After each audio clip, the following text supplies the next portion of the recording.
আলাইকুম, it's me Farzana লাইসা and welcome to my new blog. আজকের ব্লগটা হচ্ছে মেনলি আমার কবুতর নিয়ে, কীভাবে আমার কবুতরকে খাওয়াই, বা আমার এখানে ছাদে আমার মুরগিও আছে, আবার কবুতর আছে। তো চলো তোমাদের সঙ্গে ভিডিওটা স্টার্ট করা যাক। এখানে কয়েকটা কবুতর ছাদে আছে, আবার কয়েকটা ছাদের উপরেও আছে। তো চলো, এই যে এটা হচ্ছে ওদের খাবার। রাতে সবসময় গমই খায়।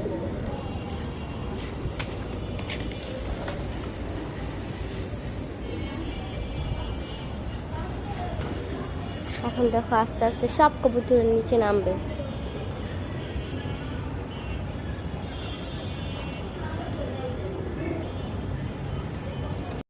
চলো এখন তোমাদেরকে আমার মুরগিটা দেখাই।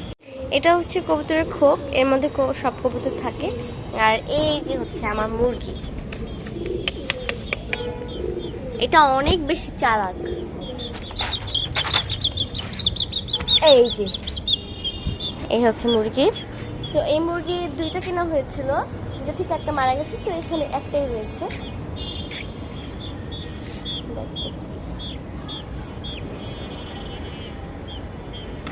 আর ওই দেখো আমার কবুতররা খাচ্ছে। সবাই মাশাআল্লাহ বলবে কিন্তু, ঠিক আছে? আর এটা কি জন্য দেওয়া আছে জানো? অনেক সময় কাকড়া, মানে কবুতরের বাচ্চা হলে, তখন কবুতরের বাচ্চা যখন একটু একটু হাতে শিখে, তখন যখন বের হয় খোপ থেকে, তখন কাক অনেক ডিস্টার্ব করে। এর জন্য এই যে এটার সাথে এটা মানে দিয়ে রাখছি। এটার নাম যেন কি যেন একটা বলে, ভুলে গেছি। যাই হোক, তো এটা দেখলে কাকড়া আর আসে না। আর এটা হচ্ছে কবুতরের ফ্রেশ ফ্রেশ পানি। আর এই যে কবুতর, এই যে মুরগি।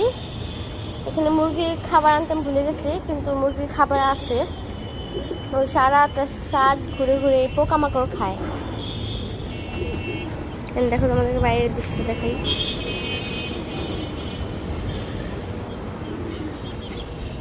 আর ওই দেখো একটা প্লেন যাচ্ছে।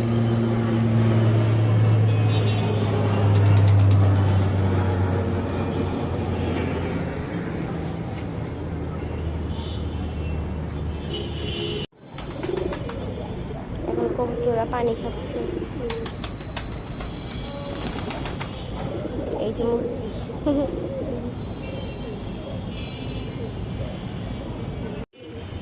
তো গাইস, আজকের ব্লগটা ছিল এই পর্যন্ত। আশা করি তোমাদের কাছে এই ব্লগটা ভালো লাগবে। তো আজকের মতন বাই বাই, আল্লাহ হাফেজ।